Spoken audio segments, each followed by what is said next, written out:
Welcome. I want to thank you for being with us today. I'm Beth, your trainer for this session, and we're going to be talking about how to successfully work remotely. This is your remote working life and how to do it successfully.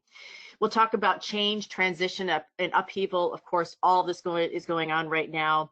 And our default system is usually, hey, how can I practice everything from a place of peace? I really want to be at peace. That may seem and be essential right now, but a lot of thought leaders are suggesting that we practice being human, first. And what does this look like? That we're real and that we're imperfect and that we're human. In times of crisis, often our weaknesses and those we live with and all of the people that we work with get exposed. And so do new talents. All these hidden things we didn't know about ourselves or other people that we work with, those things get brought to the surface as well. And so the bottom line is that no matter where you go, you bring you with you. Yes, no matter where you go, you bring you with you. Home office or not, the control and the peace of mind you have begins with you. So let's get you encouraged and equipped with the best you to show up, talking about your remote working life for today. Objectives and some goals during the next half hour or so that we have together for this webinar is to navigate change. And how do you do it in your working environment? And it depends greatly on your relationship with change. Yes, the relationship with change is a big game changer. So we'll look at how to shift and alter your perspective during all of this time. Also, knowing your core needs as a person is essential in adapting and advancing under any situation, especially during times of change and times of upheaval like the ones that we're experiencing right now. Also, with this training, we want to offer practical takeaways that will encourage you. So a lot of practical, real-time things you can use today, some tools, and also things for your mind and your body and your overall well-being to equip you to meet everything that is standing in front of you today. Want to drill down. And this picture, speaks really, really well of things, looking at things as an opportunity or an obstacle. We can think of perspective as the frame around a picture, and if the frame is too small or it's crooked, it also equals how we're going to see things. Then we're going to see things as small and uncentered. So if I have a too small crooked frame, it could also equal small and uncentered thinking, which leads to the same kind of outcomes. So a perspective shifter for you, just a quote, and that is between stimulus and response, there is a space. And in that space is our power to choose our response. And in our response lies our growth and our freedom. This is a quote by Viktor Frankl. He was a Holocaust survivor and also the author of Man's Search for Meaning. I just want to repeat that for you again, because it's all about power and how to view things. Between stimulus and response, there is a space. And in that space is our power to choose our response. In our response lies our growth and our freedom. And that is your power and your opportunity. And that's a better frame, isn't it? I think so. And also a wider one. So when we have a wider view, one centered in what we can control, our thinking, all of our responses, our reactions, our emotions, and all kinds of new opportunities really become available to us. And we have more resources, we have more creative ideas, we also have solutions that takes us out of kind of a flight or fight or freeze mindset. So even as you're sitting there right now, just think about 5 things that you have control over right now. 5 things, 3 to 5, if you just want to go to the 3. Think of the things that are within your realm of control right now. It shifts your perspective, gives you a sense of control, and kind of puts a frame around things. So that's a little challenge for you at this moment. 3 to 5 things. Also, your position, where you start, often determines where you land. This has a lot to do with the kinds of questions that we ask ourselves in times like this. I'm going to go back because we're going to stay here for just a couple of seconds. The questions that are not that great to ask right now begin with what if? What if this does not work? What if I? What if they? What if? So this position is not one of empowerment, and it usually doesn't end well, and it doesn't really lead to really good answers. So again, asking questions that begin with what if What if it doesn't work? What if them? What if I? What if this? It's a line of questioning that feeds anxiety. It burns up a lot of our mental energy, and it derails our ability to do what I said before, to really kind of widen our view and to consider options and other solutions that are much more creative. An invitation to instead try this. How can I? It's a better choice of words, it's a better frame, and it also positions you for action. So questions that would be better to ask instead of why or what if is, how can I make this work for me, my family, my team? How can I use other talents and interests right now? How can I use my remote working life to work to my advantage right now for myself, for my family, for my team? This is a better starting position. Good place to begin. Core needs, something central really to understand in this time, especially about yourself and other people that you're going to be working with. A lot of people that I talk with find that a central challenge with remote working is the lack of face-to-face and physical presence contact.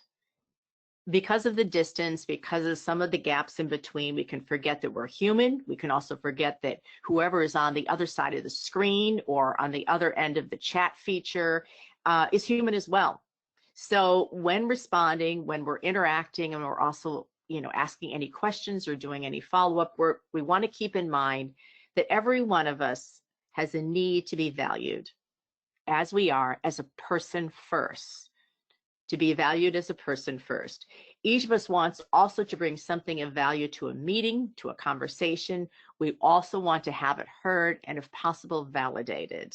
And we all want to be a part of something bigger and grander than ourselves.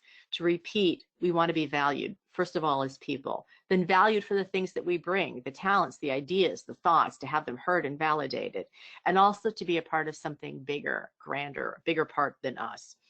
Keeping these core needs in mind is really good. It's a grounding tool. It can be centering, and it also can be very honoring.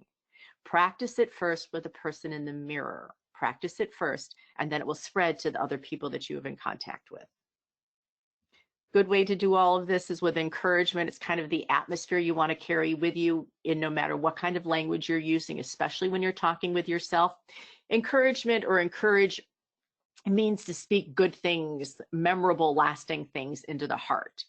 So I want to just run through these quotes for you. This is Bread for Your Journey. These are quotes and statements from people who have either been working remotely for a length of time, or this is entirely new to them just within the last month with all the changes.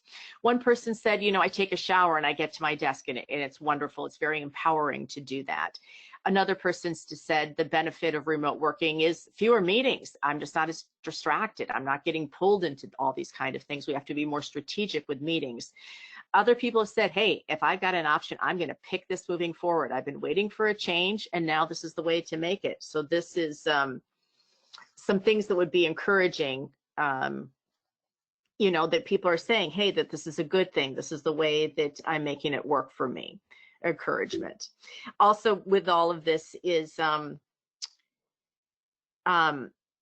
setting a routine. This is going back to kind of filling out some of these quotes that people are saying that and experts, especially mental health experts, are just saying that setting a routine is really central right now. Going back to this quote about taking a shower, that taking a shower, eating breakfast, and getting to their desk really felt good. It was empowering for them.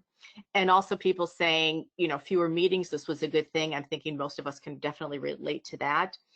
And some new to the realm of remote working said that this is something they want to stick to once they get done. They're actually strategizing and coming up with ways to address things with their managers and their bosses to say, is there a way for me to continue this? There are really elements that I like. I like the independence, and I also like the ability to be at home. So they're trying to find a way to integrate this with them. And they're also asking a few things about, hey, I've been wanting to make a change right now, and this might be a really good position, a good chance to take this to, to use this to our advantage and to leverage some things. When looking at these statements that are meant for your encouragement, I also want to leave you with 3 questions to ponder and ask yourself as you're experiencing either, a growing element of your remote working life, or this is entirely new for you. So 3 questions. The first one is something that has surprised you. I'm surprised at ... The second question would be, I am learning. I'm learning. The third question is, I would like to explore more about ... So 3 questions that puts you in a reflective mindset, not a reactive one. And that is, I'm surprised at, I am learning, and I'd like to explore more about. Those questions for you just to consider. I want to talk a little bit about equipment. We'll spend the bulk of our time, the remainder that we have, talking about these 5 items that you see up on your screen right now. And we'll go back to routine and also organizing. That's where I want to start. We touched on that just a couple of minutes ago. So routine, the organization is, get a routine, set it, stick to it, write it out, get a plan. The morning is really essential. No matter how you start today, how you start the day will also in many ways determine its flow and also how it ends. So in the morning, consider, hey, when do I need to get up? What is my get up time? What is my alarm clock? Do I exercise first? Do I get out and walk? Do I, head to the treadmill? Gyms are most likely out of the picture right now, unless it's in your home, in the basement or in the garage. Figure out what you're going to eat, when you're going to eat. There's one person I know works out, gets a really quick walk in, takes her shake, makes it, and brings that to her desk. And she is absolutely there from 8 until 12, when she takes an hour-and-a-half break with her husband to connect to him, to also to her family, and then she's back at it until 5. That's a routine.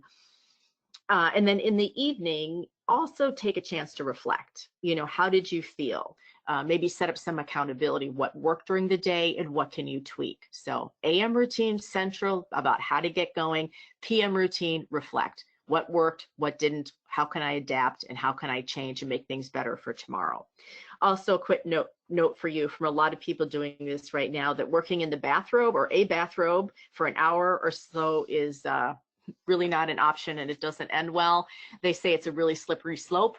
Some people have come to me and said, my biggest game changer was wearing shoes. Yeah, not sure exactly what that did for them, but they said that we're not talking about flip-flops or slippers, but full-on real shoes. It just gave them a sense of purpose, and they're dressed and they're ready for the day, and they're also ready for action. So no bathrobe and wearing shoes. Another thing you want to do is maybe consider organizing your day with recurring tasks. Some people have said, hey, I've set this time aside for checking emails, this time aside for making phone calls, this part of my day is set aside for wrapping up loose ends, this time is for brainstorming, and these are the times of the day that I definitely need to or would like to connect. Another option is setting aside days or big parts of the days to tackle similar or like objects, projects, or services. So on Monday, it's X, Tuesday is Y, Wednesday is Z, another consideration for ways to organize. A strong suggestion is do not schedule conference calls back to back. Most likely you're going to be, forgetting who you're speaking with, and that doesn't end well. It could end up with some confusion. Also, some people are saying, hey, it is a really good thing for me to find new spots in my house to work. Maybe you want to shift to a brighter spot or a sunnier spot, during the day. Maybe it's a chance to bring, a laptop outside for maybe 15, 20 minutes and then get back to the office after that. These are some ways of shifting around the office or creating different office environments throughout the day. Another thought is to put your phone on airplane mode when you are on deadline or in a need to totally focus situation, airplane mode. Also, scheduling breaks from your screen and also from work in general would be central. I'll burrow down into this in just a moment. Absolutely, your eyes, your brain, your neck, your hands will all thank you for this. A way to build in some breaks would be to use the apps like Insight Timer or Calm, just to connect with breathing, to connect with some different sounds. And Calm is another one, just to pull out, decompress, and get connected back to your body. There is a method called the Pomodoro. Pomodoro. It is Italian for tomato, and this, may bring to mind those little tomato timers. Maybe you have one or had one, or your grandmother had one as a kid. There is an idea behind the design of using this, not necessarily the tomato timer itself, but the concept is to set the timer for 25 minutes and focus specifically, strategically, and intentionally on a project. 25 minutes, then take a 5-minute break. Then you go back at the project again for another 25 minutes, and you keep repeating this for 4 cycles. So again, to make it clear, 25 minutes, 5-minute break, 25 minutes on, 5-minute break, repeating this for 4 cycles. The method is kind of like interval training, but it's focusing your mind and your energy. A tip in all of this is if you happen to get interrupted, this would be a few ways to deal with it. And the likelihood is that at some time you are absolutely going to be interrupted. So how to handle an interruption. You can deal with the situation right then and there and then simply start the timer all over again. Or a couple ways to deal with interruptions would be, first of all, to inform. Say that you're working on a project and you have a deadline. Then negotiate, ask and agree upon a time to reconnect and talk about the topic. Schedule that time. What are you going to be doing? How long should it take? And where does it fall on the calendar, or where is it going to fall in your day? And then follow up. Okay, I'll repeat. So how do you handle the interruption? First of all, you're going to inform, hey, I'm on a deadline. I need to finish this. Thanks for being here, but let's agree, negotiate on a time to follow up. Let's put that down. Let's schedule it. I'll call you. You'll call me. We'll email. We'll set up a Zoom, something, and then follow up and then actually do it. Big thing here, obstacles, like we just talked about, an interruption. No matter how well organized you are, part of your plan, part of being equipped is to plan for things that are not planned. When getting started, you want to give yourself and others slack right now. Everybody transitioning, getting used to using Zoom and breakout rooms and showing boards and connecting that way, running big conference calls, group settings.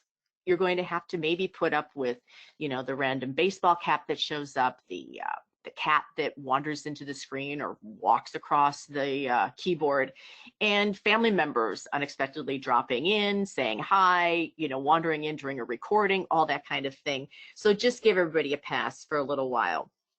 Also have some plans for other obstacles, like, what do you do when things get really frustrating? How many emails are going to fly back and forth before someone says, hey, it's time to pick up the phone and connect? Also, who is your point person if a project hits a bad curve? It's good to know who's leading in this. If you are not a leader on this, know who is, and then also how to lead yourself. Also, questions would be, hey, who's on break? And when do they come back? How are we going to be scheduling breaks? I know a central thing for a lot of people is just dealing with kids and meeting their needs, and how do you deal with unexpected drop-ins? So of course, the biggest thing is just to be flexible, day to day, if you have that ability. Otherwise, what are some parameters I can set up? Are there signs that I can post up? Can I say, listen, this is when I'm busy. This is what's going to be on my office doors. Let's agree to not knock at that time. And read the sign, I'm going to be free at this time, or I'm on a call right now. Another thing is absolutely talk with your kids. Listen to them. Have them have input. What is going to work with them? How do you set up an emergency plan if someone really needs to get a hold of you? And who's the oversight? Babysitter, caregiver, a spouse or a partner. What's their, what are their roles? And absolutely come to agreement in this. If you have any questions about how to navigate changes or challenges in a remote setting, this is an opportunity to bring creative ideas to your team and to your management. Always be looking for ways to help your team and also to help your self adapt and advance. This is a way when you're at home and you have time to think and say, this is what's working and this isn't, really move yourself into a problem-solving mindset to say, hey, this is an idea I had, this may work better. Be proactive in this time. And furthermore, excuse me, about the tools that you use, that Absolutely directly impacted by everything that sits in front of you. You know, looking at your desk right now, make sure that you invest in an ergonomic keyboard, a big 4K screen if possible, and also try out different office chairs. Your body, your back, your neck, your mind, your eyes will absolutely thank you. Test run them, find out what doesn't work, and maybe trade if there are other chairs and that kind of thing in your house. Go ahead and do that. Touchscreens, wireless keyboards, and the mouse will be your friends. So can a stand-up desk or a convertible desk. A lot of people still like the stability balls, you know, get a small workout while you're sitting there. Another option people are really liking is to connect your computer to a big screen TV. This works really well for conferencing, and you know, hey, we all agree that YouTube and other you know, apps and programs look a lot better at 65 inches compared to, you know, the 12 or 14 we're used to navigating. Also, use as much or get as much bandwidth as possible. This means both up and down. Also, backup, backup, backup, especially if you're using different computers or moving around your house, back up your information. Noise canceling headphones, central, especially when your own kids dial up, you know, the kids next door, the neighbor's dog. This can save you when you really need to focus and to stay on task. Another thing to kind of cut down on distractions would be to, when you use apps, use them in full screens, not to have, you know, them divided or have a bunch of screens open all at once. Use them in a single one screen. A lot of people like using the app Evernote or something like it. This is a way to manage workload and also ideas. Also, dashboards, an opportunity to test drive a lot of these right now. Some of them are designed for sales, for products, for services. Check them out. It's a way to keep everybody on the same pages. They're color coded, and you can find out where a project is moving and who's responsible for it. One of those is Tableau, but there are a lot of different ones out there depending upon, you know, specific unto your climate. Mental and physical health, tremendously important. It is central. Loneliness. It was considered to be nearly epidemic even before COVID-19, before the current situation with stay at home and shelter in place.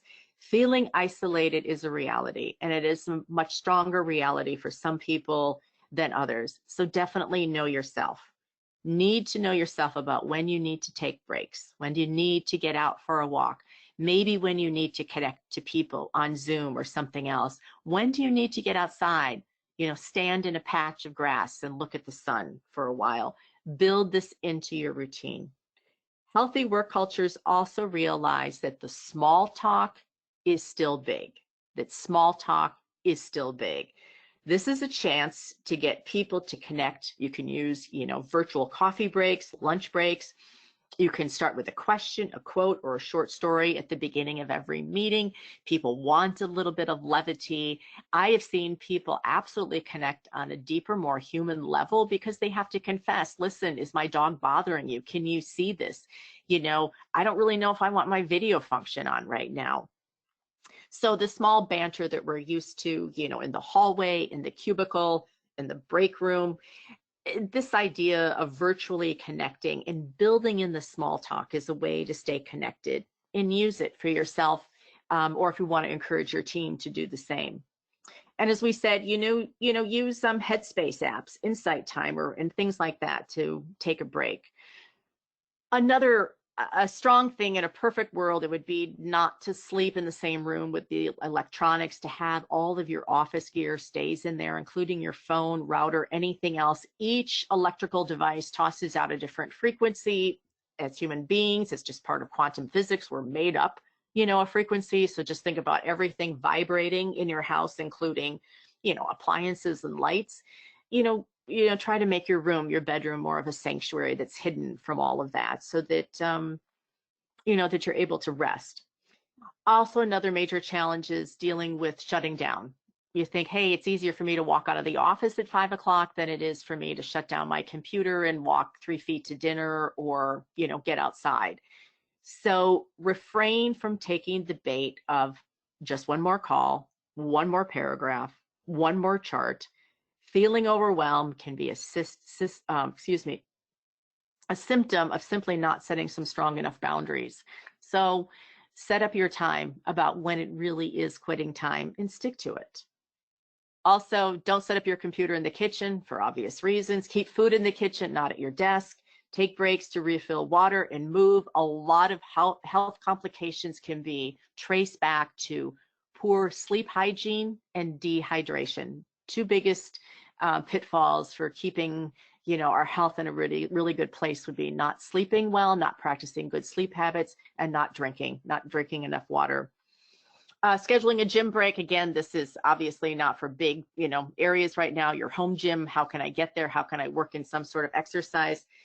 Also want to leave you with remembering or keeping in mind that there are 5 things that change brain chemistry, 5 things that are under your control most of the time. That is what we pray or meditate on, the food we choose to eat, the exercise we choose to partake in, any sort of therapy or counseling that we use, and also medications. So prayer, meditation, food, exercise, therapy, and medications. For every 1.5 hours of exercise we get in, our brain gets more than 3 hours of post-workout happiness. All the good chemicals, hormones are dumped in. So that's a 2-for-1. 1.5 hours of good exercise, 3 hours of really good brain benefit on the other side.